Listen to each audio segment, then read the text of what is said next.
Novena of Holy Christmas, the 9 Excesses of Love, by the servant of God, Luisa Picaretta, the little daughter of the Divine Will. Preparation for Holy Christmas during the season of Advent. The 9 Excesses of Love in the Incarnation of the Word. Let us prepare ourselves for the great feast of Holy Christmas by meditating on the mystery of the Incarnation of the Word, attentively and continuously during the season of Advent, with the Christmas Novena, the 9 Excesses of Love, which Luisa did for the first time at the age of 17, and which she never abandoned during the course of her life. Let us focus on each excess of love for 1 week, during 9 consecutive weeks, by reading and meditating on them each day, ever more closely and deeply. This will help us to prepare ourselves for the final 9 days before Christmas, in which we will repeat the novena. May God grant us abundant graces, light, and consuming love, to be reborn with Him in the life of the Divine Will. Amen. The 9 Excesses of Love, by the servant of God, Luisa Picaretta, little daughter of the Divine Will.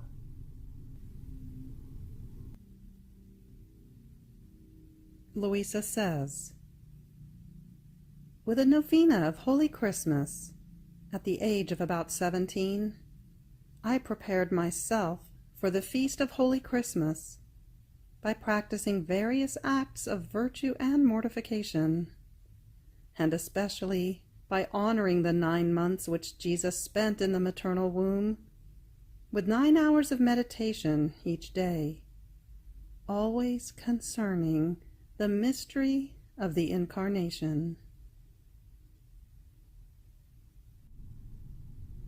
Having completed the first excess of love, known as Trinitarian love, and the second excess of love, known as constrained love, and the third excess of love, known as devouring love, we now move on to the 4th excess of love, known as operative love, to be prayed from November 4th through November 10th.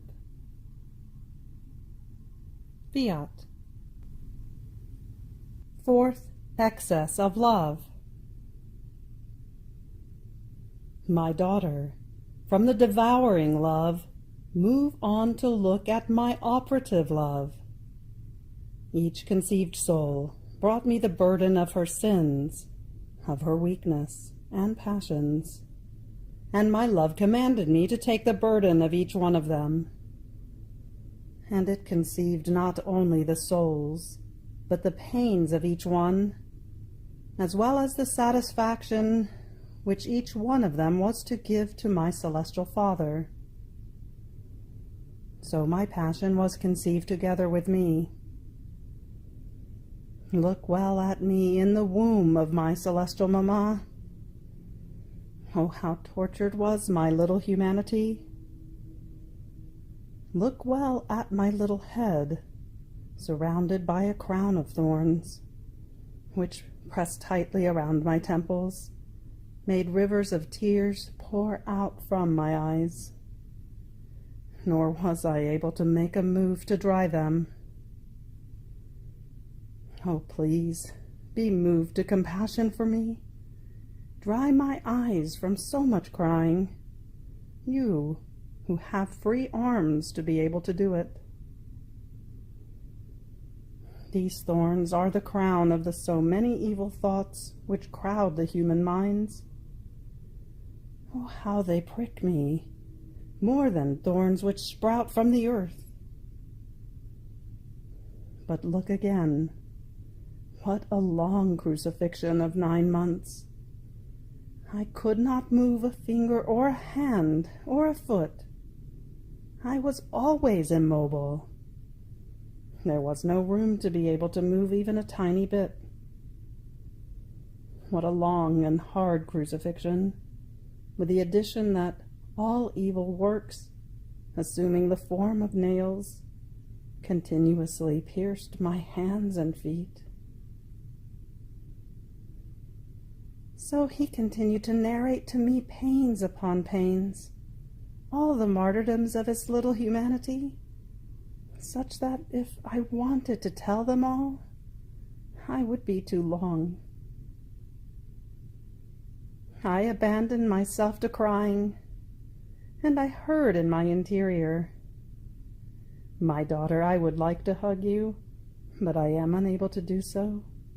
There is no room. I am immobile. I cannot do it. I would like to come to you, but I am unable to walk.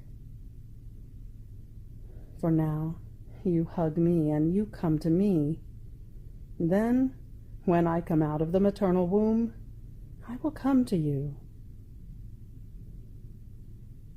But as I hugged him and squeezed him tightly to my heart with my imagination, an interior voice told me, "Enough for now, my daughter.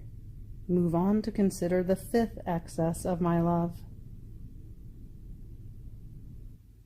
You have reached the end of the 4th excess of love.